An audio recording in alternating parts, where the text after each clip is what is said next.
ថ្ងៃហ្នឹងគឺខ្ញុំណែនាំបងប្អូនខ្លីតាក់ទងជាមួយនឹងរបៀបនៃការប្រើប្រាស់ app ប៉ាជឿពន្លឺជីវិតនៅពេលដែលបងប្អូនវាយលេខសម្ងាត់ហើយនឹងលេខទូរស័ព្ទយើងបានត្រឹមត្រូវមកបងប្អូនចុចពាក្យថាចូលប្រើគឺវានាំបងប្អូនមកកាន់ផ្ទាំងនេះតែម្ដងតែក្នុងផ្ទាំងនេះគឺចូលដំបូងគឺឃើញផ្ទាំងនេះផ្ទាំងប៉ាជឿពន្លឺជីវិតហ្នឹងអញ្ចឹងបងប្អូនចុចលើផ្ទាំងហ្នឹងគឺបងប្អូនមិនអាចប្រើផ្ទាល់ទេណាមិនអាចប្រើ app ហ្នឹងគឺផ្ទាល់ទេគឺបើសិនជាបងប្អូនចង់ប្រើត្រូវតែបញ្ចូលឈ្មោះមនុស្សជាមុនសិនណាឈ្មោះមនុស្ស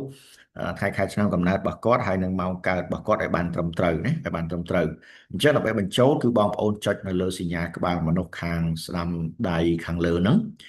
បងប្អូនចុចលើសញ្ញាក្បាលមនុស្សអញ្ចឹងវាមានជម្រើស3អញ្ចឹងបងប្អូនយកជម្រើសទី1ណាសមាជិកប៉ាជឿខ្ញុំចុចលើសមាជិកប៉ាជឿខ្ញុំទៅ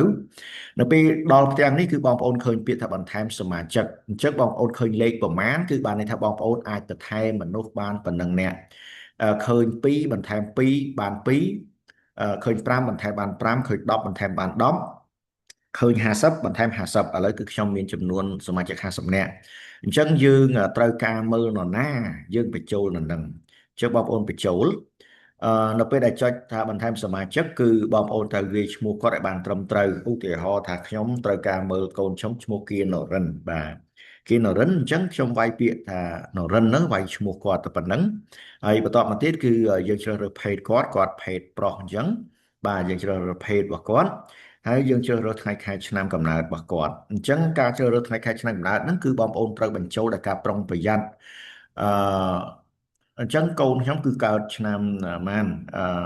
2014ខែម៉ានខែវិច្ឆិកា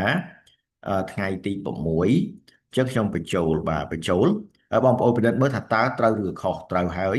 អញ្ចឹងបងប្អូនបញ្ចូលម៉ោងកើតអញ្ចឹងគាត់កើតម៉ោងប៉ុន្មានគាត់កើតម៉ោង5:59នេះនាទីអញ្ចឹងបងប្អូនបញ្ចូលឲ្យបានត្រឹមត្រូវមកបាទបញ្ចូលបានត្រឹមត្រូវបាទម៉ោង5:59នាទីអញ្ចឹងបងប្អូនបញ្ចូលទៅហើយបងប្អូនពិនិត្យមើលថាតើវាត្រូវឬខុសបើសិនត្រូវហើយគឺបងប្អូនចុចរក្សាទុកកន្លែងនេះគឺយើងត្រូវពិនិត្យមើលឲ្យបានជាក់លាក់ច្បាស់លាស់ណាគឺឈ្មោះភេទថ្ងៃខែឆ្នាំកំណើតនិងម៉ោងកើតឲ្យបានត្រឹមត្រូវមុនយើងចុចពាក្យរក្សាទុកបើសិនយើងចុចពាក្យថារក្សាទុកហើយគឺបានន័យថាបងប្អូនអត់អាចកែបានទេអត់អាចកែបានទេហើយបើសិនចង់កែគឺបងប្អូនត្រូវធ្វើសំណើមកកាន់ខាងខ្ញុំបងប្អូនត្រូវបង់វិភាគទានរដ្ឋបាលចំនួន$10ធ្វើអញ្ចឹងមិនមែនដើម្បីចង់បានលុយទេគឺក្នុងគោលដៅមួយគឺឲ្យបងប្អូនបញ្ចូលដោយប្រុងប្រយ័ត្នទៅគឺវាល្អទាំងអស់គ្នាល្អទាំងបងប្អូនក៏មិនលំបាកខ្ញុំខ្លួនឯងក៏មិនលំបាកបាទមិនលំបាកបាទអញ្ចឹងបងប្អូនចុចពាក្យរក្សាទុកណាយើងត្រឹមត្រូវយើងចុចពាក្យរក្សាទុកមកអញ្ចឹងនៅពេលដែលយើងចុចរក្សាទុកគឺយើងអាចព្យាករណ៍លើគាត់បានហើយអញ្ចឹងឃើញទេបងប្អូនឃើញឈ្មោះគាត់នរិនបាទនរិនអញ្ចឹងបងប្អូនគាត់ចុចប៉ុណ្ណឹងគឺថ្ងៃខែឆ្នាំកំណើតរបស់គាត់ដោយសារយើងចុះបញ្ជីហើយអញ្ចឹងវាលោតជាស្វ័យប្រវត្តិហ្មងអញ្ចឹងយើងចុចពាក្យថាព្យាករណ៍នៅពេលដែលយើងចុចលើព្យាករណ៍វាកណនាឲ្យយើងវាចេញជាមុខងារស្វ័យប្រវត្តិអញ្ចឹងកន្លែងនេះគឺយើងមិនបាច់ចាំរៀនវិជ្ជាប៉ាជឿព្រោះវិជ្ជាប៉ាជឿនេះវិជ្ជាមួយដែលជ្រាលជ្រៅវាលំបាករៀនមនុស្សភាគតិចដែលរៀនបានជោគជ័យហើយភាគច្រើនគឺចេះយកទៅប្រើអត់កើតទេមែនតើក្នុង100នាក់រកតែម្នាក់ឲ្យតែប្រកែពិតប្រាកដគឺអត់បានផងព្រោះអានោះវាត្រូវការមូលដ្ឋានចំណេះដឹងជ្រាលជ្រៅច្រើនវាត្រូវការទេពកោសល្យហើយវាត្រូវការវឹកហាត់ច្រើនណាវឹកហាត់មើលខ្សែជីវិតច្រើនតើឲ្យយើងមានចំណេះដឹងទូលំទូលាយយើងមានការខិតខំប្រឹងប្រែងច្រើនអានឹងបានយើងរៀនទៅកើតអាហ្នឹងណាចុះឲ្យបានអ្នកដែលចេះវិជ្ជាប៉ាជឿឬវាតិចអ្នកនៅលើពិភពលោកមិនមែនតែនៅស្រុកខ្មែរយើងគឺនៅលើពិភពលោកគឺតិចណាអ្នកដែលចេះពិតប្រាកដហូបពីនឹងគឺគ្រាន់តែបានមកដឹងទេបាទមកដឹងឲ្យប្រហែលលេខភាគច្រើនណាបាទអញ្ចឹងបើសិនបងប្អូនមាន app នេះគឺបានន័យថាជា app មួយដែលជួយបងប្អូនច្រើនមែនទែនលើការព្យាករណ៍ខ្សែជីវិតរបស់បងប្អូនដោយមិនចាំបាច់រៀនវិជ្ជាប៉ាជឿទេបងប្អូនខ្លះសួរខ្ញុំថាលោកគ្រូបើអត់ចេះវិជ្ជាប៉ាជឿសោះមើលកើតអត់មិនបាច់ចេះចិនសែក៏មើលកើតដែរប៉ុន្តែបងប្អូនកុំឲ្យផ្ដោតទៅលើធាតុចិនសែរបស់គេផ្ដោតទៅលើលទ្ធផលវិញណាផ្ដោតលើលទ្ធផលកុំខ្វល់តាក់ទងអារឿងភ្លើងបូកទឹកដកអីចឹងមិនបាច់ខ្វល់វាទេគឺខ្វល់តែតាក់ទងតែលទ្ធផលវាបានហើយអញ្ចឹងយើងដល់ចំណុចនេះគឺបងប្អូនឃើញបងឃើញមានបងប្អូនឃើញមានប៊ូតុងជាច្រើនបាទប៊ូតុងពិស្ដា អញ្ចឹងសម្រាប់បងប្អូនដែលចង់ print តារាងប៉ាឈឺលក្ខណៈពិស្ដារបងប្អូនចុចលើ print ពិស្ដារនេះហើយបងប្អូនចុចលើនេះទាញយកឥឡូវបាទទាញយកឥឡូវគឺវា print ឲ្យយើងណាបាទវា print ឲ្យយើងអញ្ចឹងវានេះអាទម្រង់ពិស្ដារហ្នឹងគឺវាផ្ដល់នៅព័ត៌មានពិស្ដារជូនបងប្អូនឃើញអញ្ចឹងណាបាទឃើញអញ្ចឹងបាទអានេះតារាងប៉ាឈឺជា PDF ពិស្ដារដើម្បីយើង print ចេញមកខាងក្រៅយើងទុកមើលវាស្រួលហើយអានេះគឺជាតារាងសង្ខេបតារាងសង្ខេបនេះគឺជាទូទៅគឺខ្ញុំធ្វើឡើងគឺក្នុងនៃបង្រៀនសិស្សដែលរៀនវិជ្ជាប៉ាជឺណាបាទវិជ្ជាប៉ាជឺអញ្ចឹងបងប្អូនអាចចុចទាញយកឥឡូវហ្នឹងគឺវាចាញ់ហើយបាទហើយនៅត្រង់ចំណុចនេះគឺបងប្អូនត្រូវតែមើលខ្សែជីវិតរបស់បងប្អូនណាបងប្អូនអញ្ចឹងយើងត្រូវចុចលើនីតិខ្សែជីវិតអញ្ចឹងខ្ញុំចុចពាក្យលើនីតិខ្សែជីវិតអញ្ចឹងថាតើខ្សែជីវិតរបស់គាត់យ៉ាងម៉េចនរិននឹងខ្សែជីវិតរបស់គាត់គឺជាខ្សែជីវិតដែលមានពីរគ្រាគ្រាដើមគ្រាគាត់ប្រើខ្សែជីវិតលំនាំធាតុអំណាចដល់ចុងគ្រាគាត់ប្រើខ្សែជីវិតលំនាំខ្សែជីវិតបច្ចេកណាបងប្អូនខ្សែជីវិតបច្ចេកអញ្ចឹងបងប្អូនមើលណាខ្សែជីវិតនេះគឺបើសិនបងប្អូនអត់ចេះចិនខ្សែមិនបាច់អានស្អីគេអាលេខ1លេខ2លេខ3លេខ4លេខ5ទេមិនបាច់អានទេបើយើងអត់ចេះចិនខ្សែណាអញ្ចឹងអ្វីដែលបងប្អូនត្រូវអានគឺបងប្អូនអាននេះតើនៅខ្សែជីវិតដើមគ្រានេះដើមគ្រានេះគាត់ប្រើធាតុអីគេធាតុភ្លើងអញ្ចឹងគាត់ជាបុគ្គលយ៉ាងម៉េចគេប្រាប់យើងណាគាត់ជាបុគ្គលថ្លៃថ្នូរមានវិន័យគោរពច្បាប់ចេះគោរពអ្នកដទៃស្រឡាញ់យុត្តិធម៌និងចូលចិត្តរស់នៅដោយស្មើភាពគ្នាជាបុគ្គលដែលមានឥទ្ធិពលក្នុងសង្គមមានគេស្រឡាញ់រាប់អានច្រើនមានឧបនិស្ស័យជាអ្នកដឹកនាំទាំងក្នុងវិស័យរដ្ឋឬក៏ឯកជនចំពោះនារីអាចមានប្តីដ៏ជោគជ័យម្នាក់បាទពោរពេញដោយសមត្ថភាពនិងលទ្ធភាពចេះគោរពស្រឡាញ់ប្រពន្ធបាទចេះគោរពស្រឡាញ់ប្រពន្ធតែហ្នឹងដោយសារកូនខ្ញុំជាបុរសអញ្ចឹងចំណុចនេះយើងមិនបាច់មើលទេអឺខ្សែវិតប្រជែងដល់ខ្សែវិតប្រជែងវិញគាត់យ៉ាងម៉េចខ្សែវិតប្រជែងគឺបានខ្សែវិតចុងគ្រាចាប់ពីអាយុ46ទៅខ្សែជីវិតធាតុអំណាចនេះគឺបានន័យថាដើមគ្រាគឺក្រោមអាយុ46ឆ្នាំអញ្ចឹងក្រោមអាយុ46ឆ្នាំគាត់ប្រើខ្សែជីវិតធាតុអំណាចដល់ពេលក្រោយ46ឆ្នាំគាត់ប្រើខ្សែជីវិតបច្ចេកណាខ្សែជីវិតបច្ចេកអញ្ចឹងបងប្អូនអានដល់យកចិត្តទុកដាក់ណាអានមួយមួយណានេះគេចង់ខ្លាយជាបុគ្គលដែលជោគជ័យមិនងាយបោះបង់គោលដៅស្រឡាញ់មុខមាត់ចូលចិត្តប្រកួតប្រជែងឬក៏ប្រៀបធៀបមួយអ្នកដទៃមិនងាយជឿគេដោយខ្វះការពិចារណាឡើយចូលចិត្តភាពស្រស់ស្អាតនិងមានភាពតាក់ទាញប៉ុនប្រស័ព្ទណែនាំខ្លួនឲ្យគេស្គាល់មានឧបនិស្ស័យជាអ្នកលក់ដូរជាអាជីវករជាអ្នកជំនួញជាសហគ្រិនជាកីឡាករកីឡាការិនីអញ្ចឹងបាទនេះគឺជាខ្សែជីវិតអញ្ចឹងបងប្អូនត្រូវអានដោយយកចិត្តទុកដាក់ហើយព្យាយាមយកទៅអនុវត្តបាទយកទៅអនុវត្តអញ្ចឹងលើโลกនេះគ្មានរបស់ណារបស់ទិព្វដែលយើងមិនអនុវត្តវាជោគជ័យឯអត់ទេហ្នឹងណាអញ្ចឹងបងប្អូនអានដោយយកចិត្តទុកដាក់ទៅដឹងថាជីវិតរបស់គាត់យ៉ាងម៉េចអានេះគឺខ្សែជីវិតរបស់គាត់ជារួមណាយើងមកមើលថាតើការនិទាសជាទូទៅតើគាត់មានជោគវាសនាយ៉ាងម៉េចនេះគាត់មានគំនិតនេះគាត់មានរលកធរណីអញ្ចឹងបានន័យថាមានគំនិតជ្រៅនិងមុតស្រួចហ៊ានធ្វើពលិកម្មគ្រប់បែបយ៉ាងដើម្បីបុព្វហេតុអ្វីមួយអាចបន្សល់កេរ្តិ៍ឈ្មោះក្នុងប្រវត្តិសាស្ត្រគាត់មានអធាតុតារាស្នេហ៍មួយគឺមានមន្តស្នេហ៍ពីកំណើតអានេះគឺឆ្លុះបញ្ចាំងពីទស្សនវិជ្ជាកូនខ្ញុំមែនតើបាទអឺនេះបងប្អូនអានដែលយកចិត្តទុកដាក់ទៅហើយទាំងអស់នេះគឺសុទ្ធតែជាការនិទាសអំពីជោគវាសនារបស់គាត់ហើយនៅពេលដែលបងប្អូនឃើញទឹកក្រូចនេះគឺបានន័យថានឹងធាតុល្អលេខ1បើសិនតែឃើញពណ៌បៃតងហ្នឹងគឺធាតុល្អកម្រិតមធ្យមហើយបើសិនបងប្អូនឃើញក្រហមលក្ខណៈឈាមជ្រូកចេះទេគឺបានន័យថាជាធាតុមិនល្អដែលបងប្អូនត្រូវការប្រុងប្រយ័ត្នក្នុងឆាកជីវិតរបស់យើងណាក្នុងឆាកជីវិតរបស់យើងយើងបងប្អូនអានដោយយកចិត្តទុកដាក់ទៅហើយអានដោយយកចិត្តទុកដាក់អញ្ចឹងទៅនៅកន្លែងនេះគឺមានកំណត់សម្គាល់របស់គេបងប្អូនអានមួយមួយកុំឲ្យអានបខំភាគច្រើនគឺនៅពេលដែលប្រើប្រាស់ app គ្រាន់តែអានឲ្យដឹងអញ្ចឹងយកអត់បានការទេបងប្អូនអានឲ្យយល់ថាតើកូនរបស់យើងអាចជួបអីអាចមានបញ្ហាអីហើយជោគជ័យឬក៏មិនជោគជ័យវាបញ្យល់ច្បាស់នៅក្នុងនឹងតែម្ដងអញ្ចឹង app នេះមិនធម្មតាណាគឺយើងរៀនរាប់សិបឆ្នាំហើយតើនៅនឹងរៀនបកែទៀតបានអាចទៅយល់តកតងវិជាបាជើងលំនាំធាតុបានបាទ មួយទៀតគឺបងប្អូនអាចចុចទៅលើឧបនិស្ស័យណាកន្លែងនេះគឺវាបង្ហាញអំពីឧបនិស្ស័យបានថាជានិស្ស័យពីកំណើតរបស់បុគ្គលហ្នឹងណាពោះវាចូលសមុទ្រអញ្ចឹងឧបនិស្ស័យរបស់គាត់ចរិតលក្ខណៈរបស់គាត់យ៉ាងម៉េចបងប្អូនអានដោយយកចិត្តទុកដាក់ទៅគឺបងប្អូននឹងយល់បានថាចរិតគាត់យ៉ាងម៉េចហើយណាចរិតគាត់មិនទាំងចរិតវិជ្ជមានហើយនឹងចរិតអវិជ្ជមានគឺវាបង្ហាញនៅក្នុងនឹង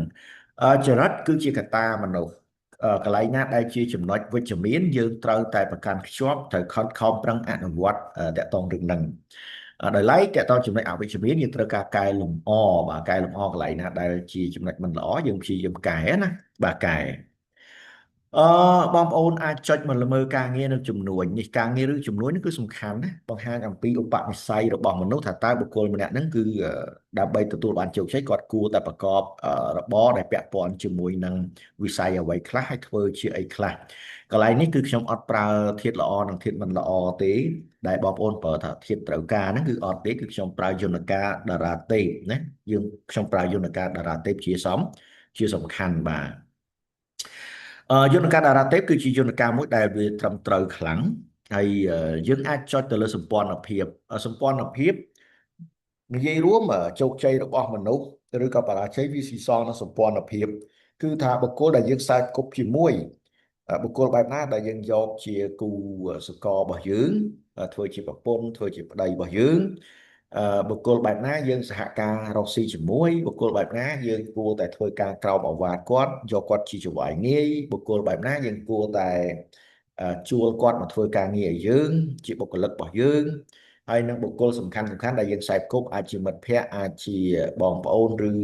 ជីដូនមួយជីដូនពីរអញ្ចឹងណានិយាយរួមជាបុគ្គលដែលនាំឲ្យយើងនាំមកនៅសេចក្តីរីកចម្រើនដល់យើងអញ្ចឹងបងប្អូនចុចនៅលើនេះនេះគឺខ្ញុំរុញជាការកណនីធាតុចិនសែបងប្អូនស្វ័យប្រវត្តិបងប្អូនមិនបាច់ចេះចិនសែទេគឺបងប្អូនឥឡូវឧទាហរណ៍ថាបុគ្គលដែលបងប្អូនឥឡូវឧទាហរណ៍កូនខ្ញុំគឺកើត2014អញ្ចឹងគាត់ចង់អឺរើសប្រពន្ធម្នាក់អញ្ចឹងយើងត្រូវចុចយកនេះឧទាហរណ៍ថាអ្នកដែលគាត់ស្រឡាញ់ហ្នឹងគឺកើតឆ្នាំ2018អញ្ចឹងណាឧទាហរណ៍ឲ្យបងប្អូនគាត់នៅក្មេងឯងអញ្ចឹងយើងចុចយក2018មកហើយបងប្អូនឃើញវាចេញលទ្ធផលឲ្យយើងលឿនមកស្វ័យប្រវត្តិនេះអាមិចអញ្ចឹងបងអញ្ចឹងបានន័យថាអ្នកដែលកើតឆ្នាំទាំងអស់ហ្នឹងណាអ្នកដែលកើតឆ្នាំថ្ងៃទាំងអស់ហ្នឹងខែ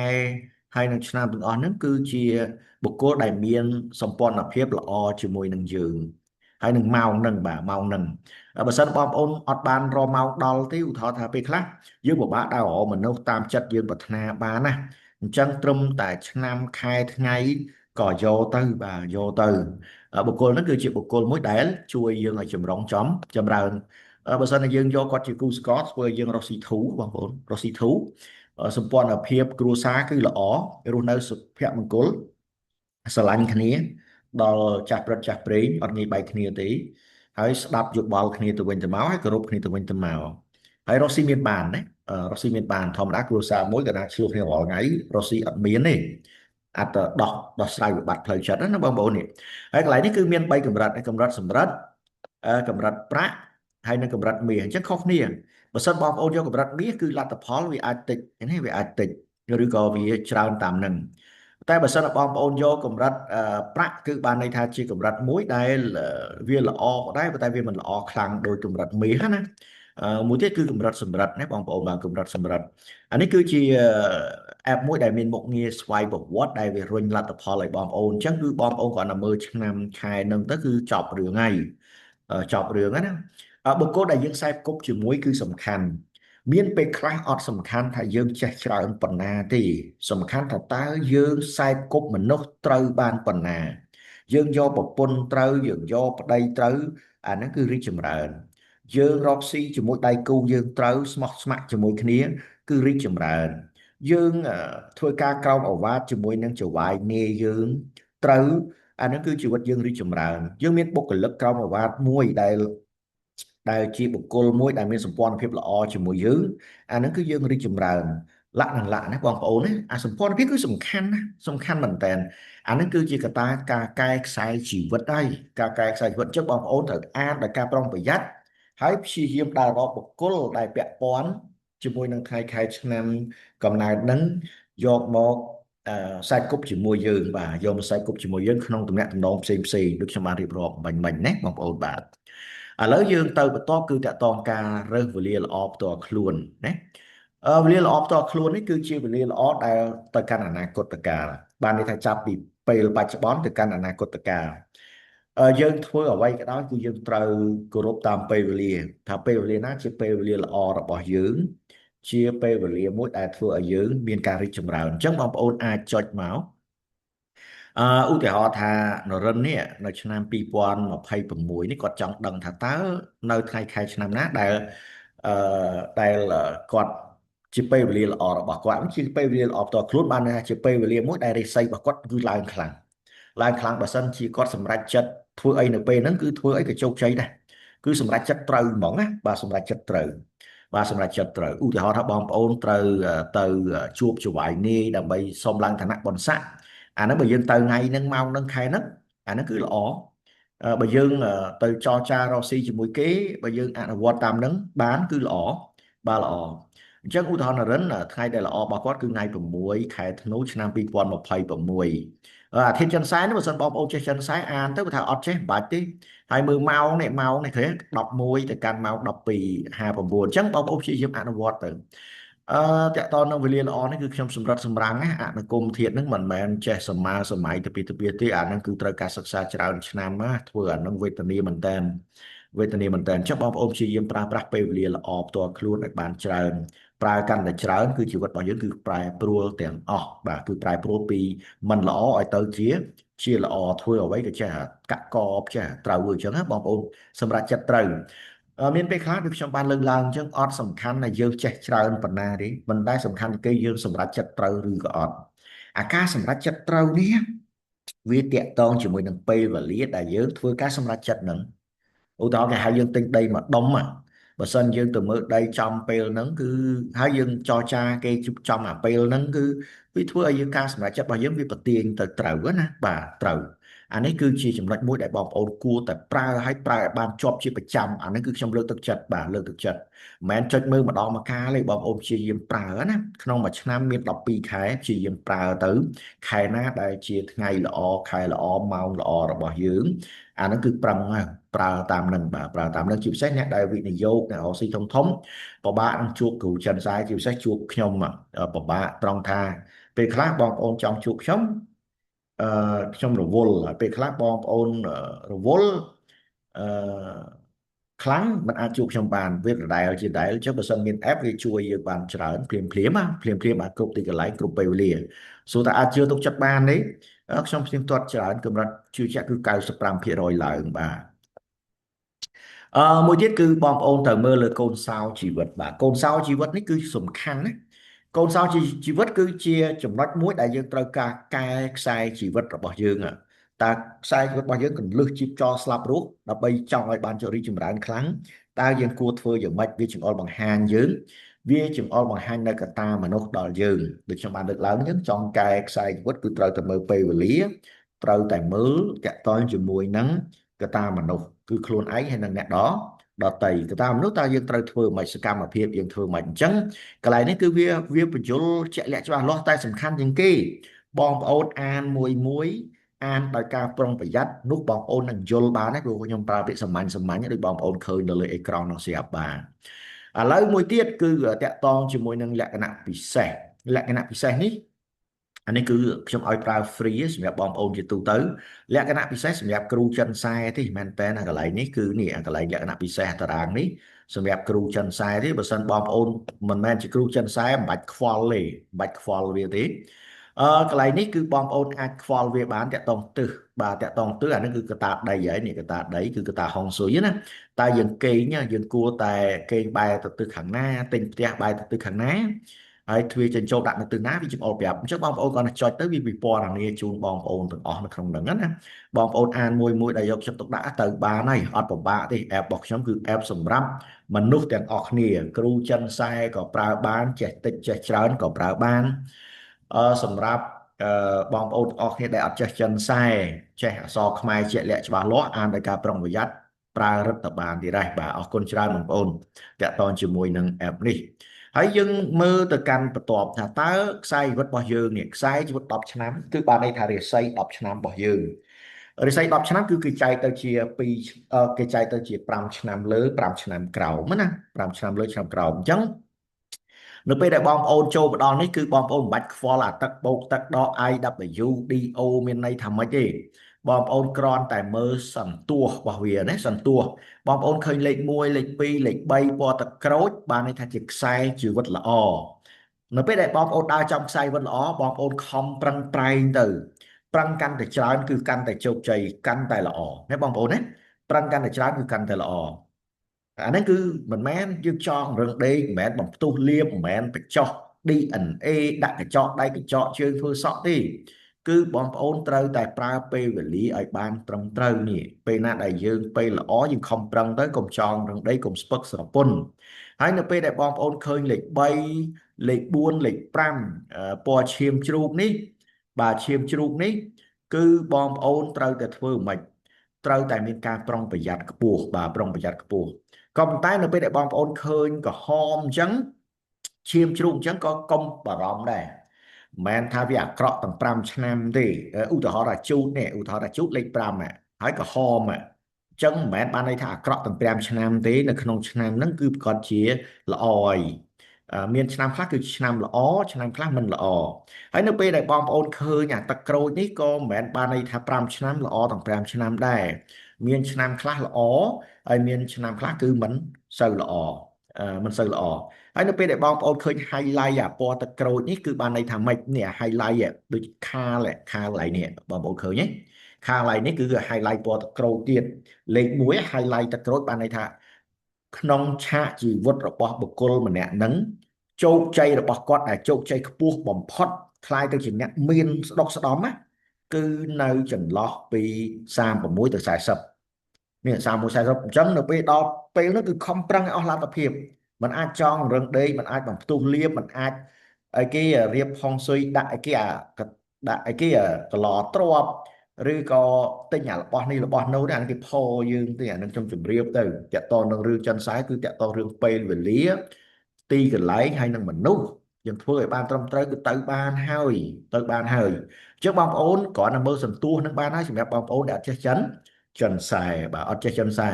សម្រាប់ដែលបងប្អូនដែលចេះចិនសែខ្លះគឺបើសិនបងប្អូនបានរៀនជាមួយខ្ញុំបញ្យល់គឺគាត់តែមើលដឹងថាមានរឿងអីកើតឡើងណាបាទ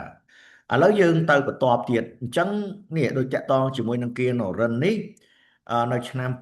ហ្នឹងគឺរាសីរបស់គាត់គឺខ្ពស់អញ្ចឹងហើយបានជានៅពេលដែលចូលដល់ឆ្នាំហ្នឹងគាត់រុញឲ្យខ្ញុំណាគាត់រុញឲ្យខ្ញុំធ្វើឲ្យខ្ញុំមានសន្ទុះជីវិតគាត់ទៅចូលនេះខែ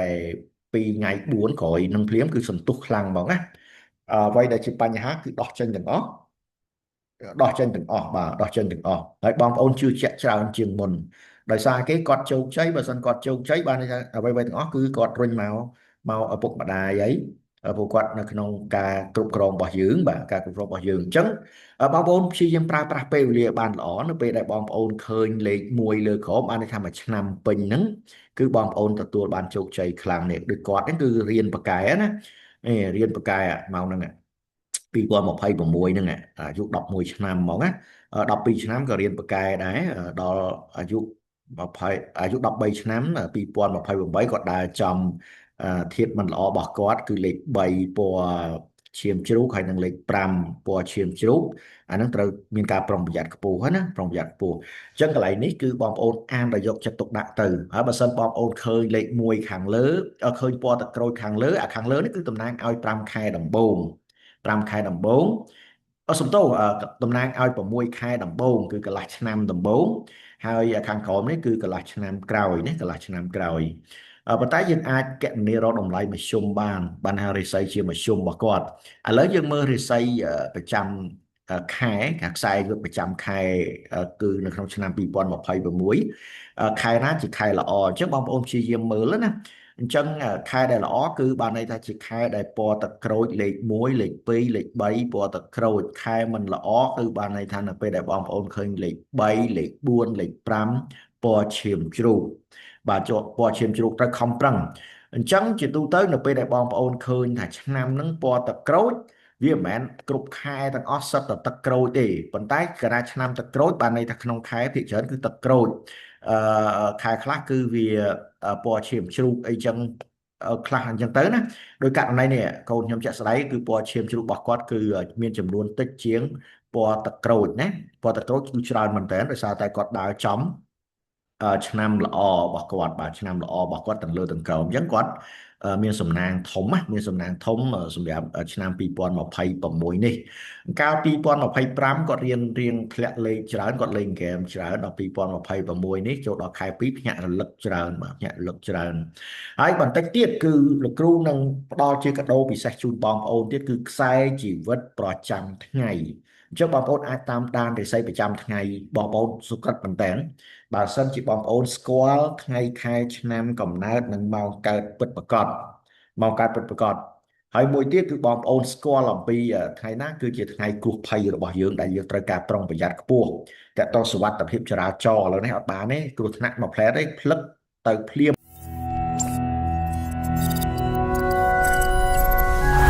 ឈីហុងស៊ុយនិងតារាសាលើទៅកាន់អនាគតដ៏ភ្លឺស្វាង